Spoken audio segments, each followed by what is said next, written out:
Ghana has been a two-party state for the last 32 years, and everything suggests that this might continue into the long term unless something cataclysmic happens. The preferences of many people in this country have been adjusted to this situation, and it may appear unchangeable on the face value in the short term. Ladies and gentlemen, I beg to differ, and I want to submit to you in accordance with my research on how Ghana can change the current duopoly system of our elections, even from now till December. Let's check out my findings.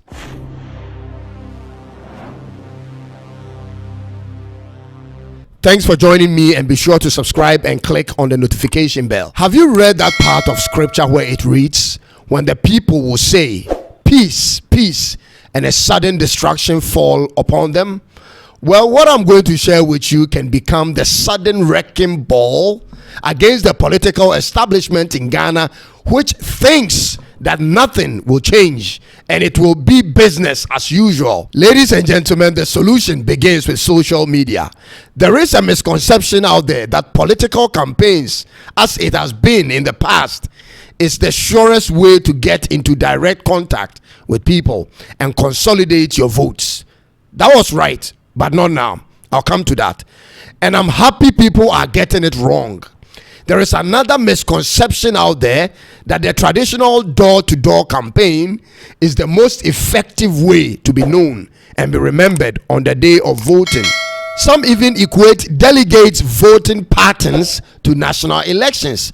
I'm talking about how politicians hoard money until the day of elections and pay people to vote for a candidate. These are known strategies that have worked in elections in Ghana, and they are still of the view that that's how they are going to treat the people and win.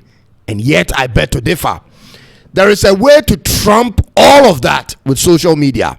Let me take you through just one of my many models to override this strategy in a step-by-step fashion, starting with asking the right questions. Ladies and gentlemen, let's get into it. Question number one: how many people use social media today as compared to 4 years ago? Question number two: what is the average time people spend on social media platforms today as compared to watching TV or listening to radios? Question number three: how many people can one social media platform reach at one time as compared to the number of people a political rally can reach at one time? Ladies and gentlemen, let me give you a few stats from statista.com. As of January 2024, Ghana registered 7.4 million social media users. Meanwhile, the number was around 4.7 million people in 2020. So you can see a significant growth in the patronage of social media platforms today. What does that mean in terms of the ease of reaching people from any part of the country? Again, let's look at how many Ghanaians watch political activities or programs on TV or listen to radios as compared to the ones on the internet. Here we do not have a clear data to support any figures at this point, but you can probe further by asking how many people will purposefully choose to watch politics on TV as compared to watching politics on the internet. The internet viewership has data to look at. For instance, you can watch my channel and know how many people chose to watch any of my episodes at any given time. And you can do same for other political programs on other social media channels across different platforms. And you'll see the numbers in hundreds of thousands viewed. And you can even know how long they watched. However, there isn't any empirical data made available at this time for public consumption on the numbers of views for TVs and radios in this country. This is what I'm saying. We can effect a move to wreak damage to the two main dominant parties in this country by first targeting the 7.4 million social media users. We can do this by channeling our messages through whichever means necessary, through social media ads, through youth events, through competitions, through whichever means. Let the 7.4 million internet users get to see the political options available. Remember, The total number of voters are 17 million plus in this country. And so by focusing on social media, you are already on track to connect with about 41% of the total voting population. You need to get people on all types of social media platforms talking about the need for change and then introduce the candidate. It has to be deliberately planned and purposefully targeted at specific social media platforms.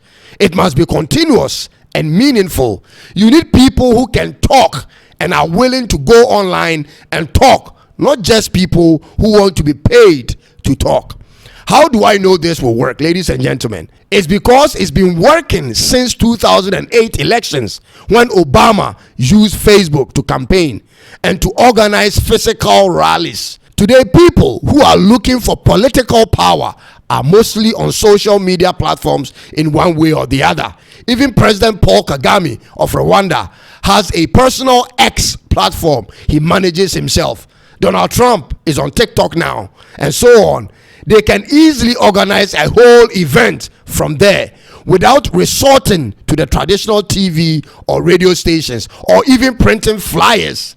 And it also provides you an avenue to respond to your fans' questions. Social media, ladies and gentlemen, is an integral tool for communication, no matter the purpose. People don't care about flyers like before. It doesn't really do much in terms of influencing their votes.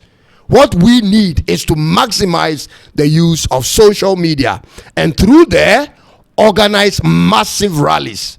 I have designed a model of a tree system to deploy for this purpose. Let me share a small portion of it here. I term it zoning using WhatsApp. This works on constituency levels.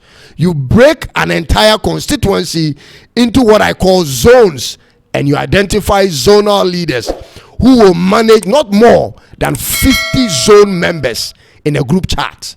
Listen, our mothers and fathers who aren't on social media falls within two categories. One, they may be the type who are totally sold out into a voting pattern, and those ones hardly change their minds.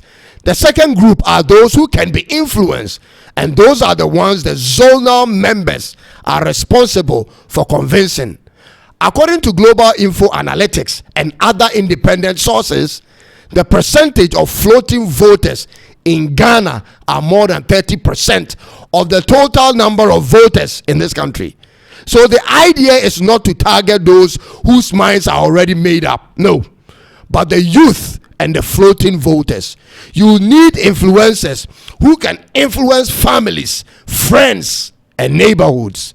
In conclusion, let me say this. One of the main reasons I do not want to consider any of the main parties in Ghana is because it appears it will be just a replacement of a very evil group of people with a less evil group of people. No matter what the other will do, it will not be anywhere near to the expectation of the people, even if they do a little better than the previous government. Be sure to subscribe and click on the notification bell to watch more of my episodes. God bless you. I'll come your way very soon. Until then, it's bye-bye for now.